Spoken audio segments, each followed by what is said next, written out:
Good. You know, I hope we recognize what an amazing day it is for Utah. For the first time in my recollection, we have 3 top officials, cabinet members from the federal government in Utah meeting with state leaders. Thank you, Senator Kennedy, Administrator Zeldin. Thank you so much for your time coming to Utah. We had Secretary Duffy here as well from the Department of Transportation. What an honor and what an incredible opportunity for the state of Utah. Utah is leading the way in making America healthy again. Because while other states are just talking about the solutions, Utah is actually implementing and creating the solutions. I'm so proud to be standing here today alongside of Secretary Kennedy, Administrator Zeldin, and my legislative colleagues to celebrate Utah's landmark proposals that reinforce that Utah's position as the best state in the nation and to ensure that future generations grow up stronger and healthier. We're excited to recognize Utah's bold measures to ban supplemental fluoride in our drinking water, prohibit soda purchases with SNAP, and remove synthetic food dyes from the lunches in our public schools. We're not afraid to lead on these issues, even though they are very controversial in some circumstances. We know that when Utah leads, other states will follow. Secretary Kennedy talked about that a moment ago in our roundtable. States are the laboratory of democracy, and we're excited to be leading out on so many fronts here in the state of Utah. When we focus on real solutions and work together, we can make a difference not just for our state, but for America in making it healthier and stronger and prosperous once again. We're looking forward to working alongside with this administration and Secretary Kennedy to bring real change into our schools, into our homes, and into our communities. So with that, we're going to go ahead and kick off the press conference and get it started. We'll first hear from Representative Gracious, who's been a champion for empowering Utah families and promoting health freedom. She's the one that sponsored the fluoride bill. Then we'll have the opportunity to hear from Representative Kristen Chevrier, who has been a strong advocate for nutrition and well-being of our children, who sponsored the SNAP bill as well as the school lunch bill. Then we'll turn the time over to Secretary Kennedy, whose leadership on a national level highlights what so many people have had concerns with over the years and helps drive these discussions from just conversations into actions. Finally, we'll conclude with Administrator Zeldin, who has been instrumental in crafting reasonable solutions to protect American families. And then at the end, we'll have time for a few questions. So with that, Representative Gracious. Thank you all so much for being here today. This past legislative session, I was proud to sponsor HB 81 fluoride amendments, a straightforward and simple bill that prioritizes personal choice and expands medical freedom for Utah's residents. First, the bill ensures that fluoride is no longer added to our public water systems. This means that every individual and family will have the freedom to choose for themselves whether to consume supplemental fluoride, rather than having it be automatically included in our public drinking water. Second, the bill expands access to fluoride for those who do want it by allowing pharmacists across the state to prescribe fluoride supplements. This approach enables Utahns to receive fluoride in a manner that takes into account proper dosage as well as personal health needs, rather than a one-size-fits-all. This is the type of common sense policy that makes Utah the greatest state in the nation. We empower individuals to choose what they put into their bodies while fulfilling the proper role of government. I'm so proud of Utah for taking this step forward, and I sincerely appreciate the support and the thoughtful conversations that made it happen. Thank you.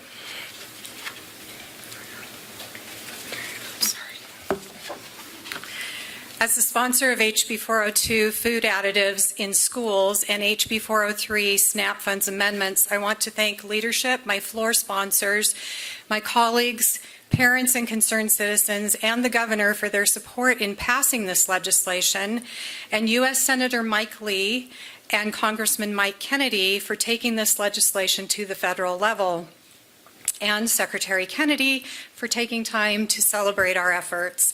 Secretary Kennedy and I have been fighting for decades for the health of Americans. Utah was the first to require a waiver to be submitted and the first to require the removal of harmful synthetic dyes and other chemical additives from our school-prepared food. Removing harmful ingredients and returning to real food will help ensure that our children receive the nutrition that they both need and deserve. It will improve physical and mental health, increase academic performance, and decrease behavioral issues in our schools.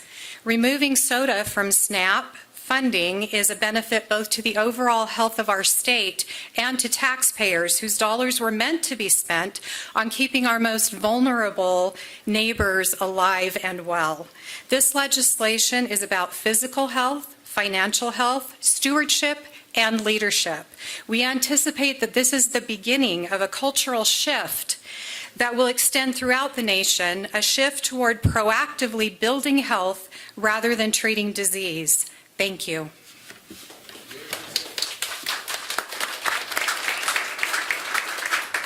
Thank you very much. I want to thank all these extraordinary legislators, and I also want to thank Governor Cox, who is, I'll thank him in absentia for his leadership on this issue. I'm very proud of Utah. It has emerged as the leader in making America healthy again. We have a public health crisis now in our country like nothing that we've ever seen before. When my uncle was president, I was a 10-year-old boy. 3% of Americans had chronic disease. Today, 60%. We spent zero on chronic disease when I was a boy, and today we spend 1.3 trillion. Diabetes was virtually unknown in children. Juvenile diabetes. When I was a little kid, the average pediatrician would see a single case in his lifetime over a 40 or 50-year career. Today, 1 out of every 3 kids, more than that, 38% of our kids, now, of our teens, are now pre-diabetic or diabetic. And 74% of Americans are obese or overweight. About the same number, 74% of American kids cannot qualify for military service. We're seeing a crisis in mental health that is linked in some way to our foods. We're seeing crises in fertility. A teenager today, an American teenager, has less testosterone than a 68-year-old man. We're seeing sperm counts drop to 50% of historical rates. Girls in our country are reaching puberty 6 years early, 10 to 13 years old. We're seeing an explosion of cancers, including, we talked just recently about colorectal cancers, which were never occurred in young people. And now we're seeing kids in their teens with colorectal cancer, and it's exploding. Oh, if we want to be a moral nation, if we want to maintain our moral authority around the world, our chief obligation is to our children, and we're letting them down. And I'm very, very happy that Utah is taking the lead in so many ways. And one of the first states in the country to restrict cell phone use in schools. They've now cleaned the chemical additives out of the school lunch program. They've applied for a SNAP waiver to get rid of sodas on SNAP, which I know Brooke Rollins is about to sign, and they've led the nation in banning fluoride. Fluoride should not be in our water. Fluoride had a strong justification in the 1940s when it was added, and people didn't understand the science, and they thought its benefit to our teeth was systemic. And by drinking it, it would enter your body and somehow protect your teeth. Now we know that there is no systemic advantage, zero systemic advantage, and that the only advantage comes from topical application. So it's the water that passes through your mouth. You can achieve that benefit from brushing your teeth.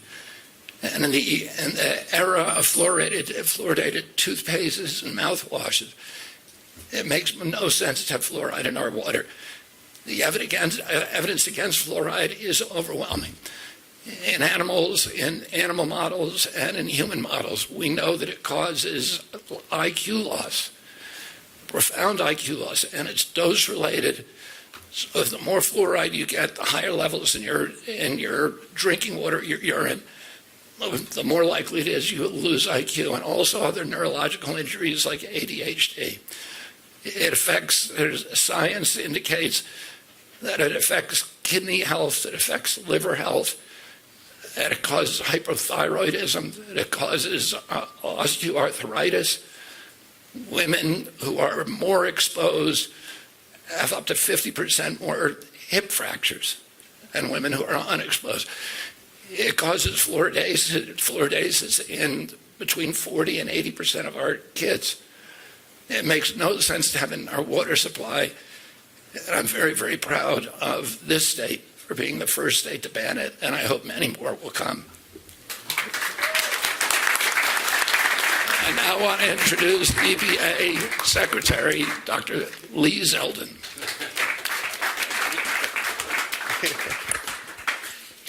I appreciate everyone from the media who's here, and I would ask you to feel the passion of so many who are in attendance here. There are times where we do a press conference on an issue and the media is attending, sometimes others. But as I'm taking in this press conference and I'm looking around this room, you can tell how much fight, how much effort, how much passion is filling this room that we're in. For all of the Utah leaders who are here, who are serving at the State House, thank you for being an example, leaders, champions, really for the rest of the country to follow. This type of leadership is needed for America's families, for America's children. And it is an honor to be here with all of you and to be part of the Make America Healthy Again Commission led by Secretary Kennedy. As soon as I was nominated by President Trump as Administrator of the EPA, the Secretary instantly reached out to start talking about issues that he is so passionate about. And number one on that list was fluoride. And I was waiting during my confirmation hearing for one of the Senate EPW members to ask me, so how many times, by the way, has the Secretary nominee Bobby Kennedy reached out to you about issues that he's passionate about? And the answer would have been a lot. When we met in my office, number one on the list was fluoride. And we're here today, EPA is here today to make an announcement that wouldn't be happening if not for Secretary Kennedy.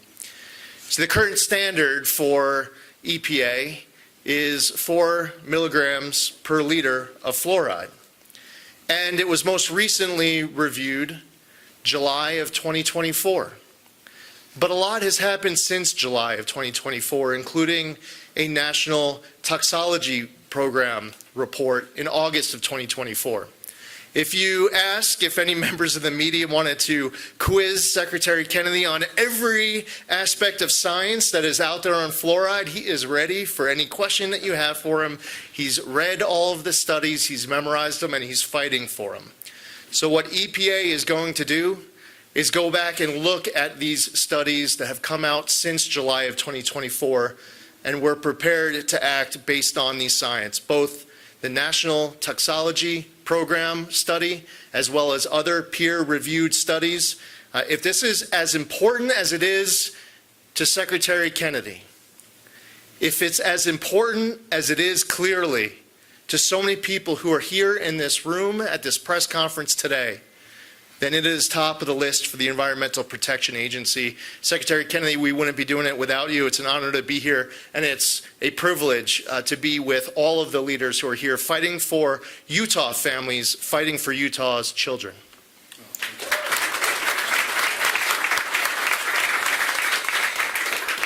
Wow, what an announcement. We look forward to that. Thank you, thank you, thank you.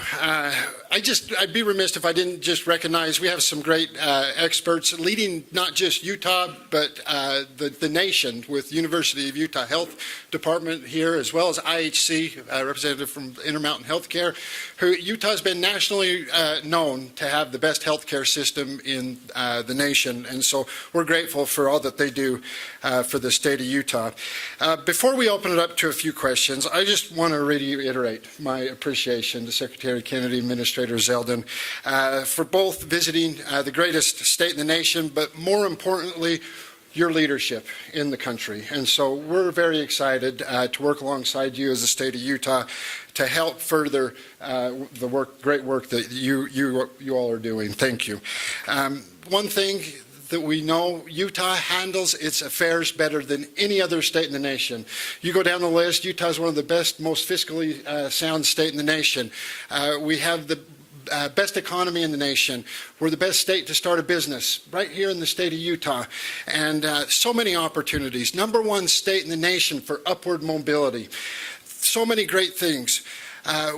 One thing we'd like to do, and the request has been made, and I've been so excited to hear the response back from both the administrator and the secretary, but we'd like to stand as a national experiment, allowing us to keep, the state of Utah, to keep some of its federal dollars and tax dollars and run some programs, run the programs. We want to be a pilot project, help discontinue the federal oversight, whether it's education, transportation, Medicaid, public health, public lands. We manage more effectively, more efficiently, and more affordably than the federal government, certainly, but more so than any other state in the nation. Sign us up, please.